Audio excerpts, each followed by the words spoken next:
आएको छु माइघरमा पूजा गर्न लागि। हेरौँ के कस्तो हुन्छ म तपाईँलाई देखाउनेछु है। आज चाहिँ म यहाँनिर माइघर आएको छु। आज 2021 साल चैत अन्तिम मङ्गलबारको दिन परेकोले यहाँनिर भिडभाड भइरहेको छ। यहाँनिर कोही पूजा गरेर फर्किसक्नु भएको छ। म चाहिँ भर्खर जाँदैछु। यहाँ जस्तो भिडभाड भइरहेको छ माइघरमा भएको।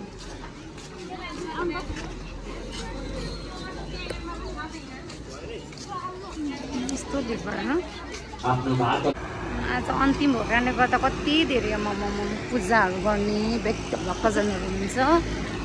यो चाहिँ माई खोलाको पुल यति धेरै आज अन्तिम भएर होला। यस्तो भिडभाड छ आज।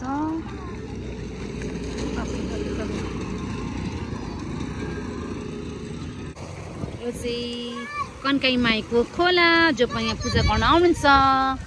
सर यहाँ चाहिँ बिहानको 9 बजिरहेको छ।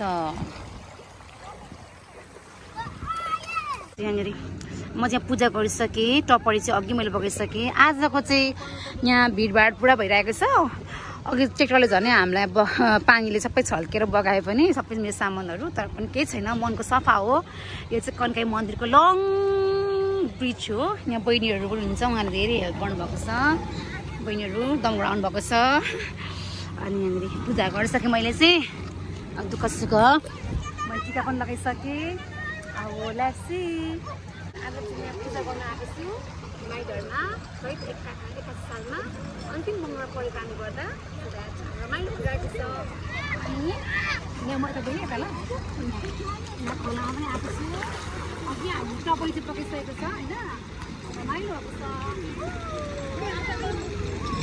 अब चाहिँ हामी यहाँ सम्पन्न भइसक्यो। भिडियो सबै पूजाहरू गरेर अब हामी घर पनि हालेको छ। बहिनी यहाँ अनि म पनि छु। अब म पनि जाने घर नेक्स्ट टाइम। चाहिँ म माइघरमा आएर सबै पूजासुजा गरेर हामी चाहिँ सकिरहेको छु। मैले सकेँ।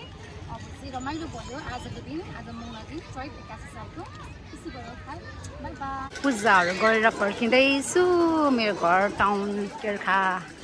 रमाइलो भयो पूजा गर्दा, आनन्द पिसफुल भयो, शान्ति भयो।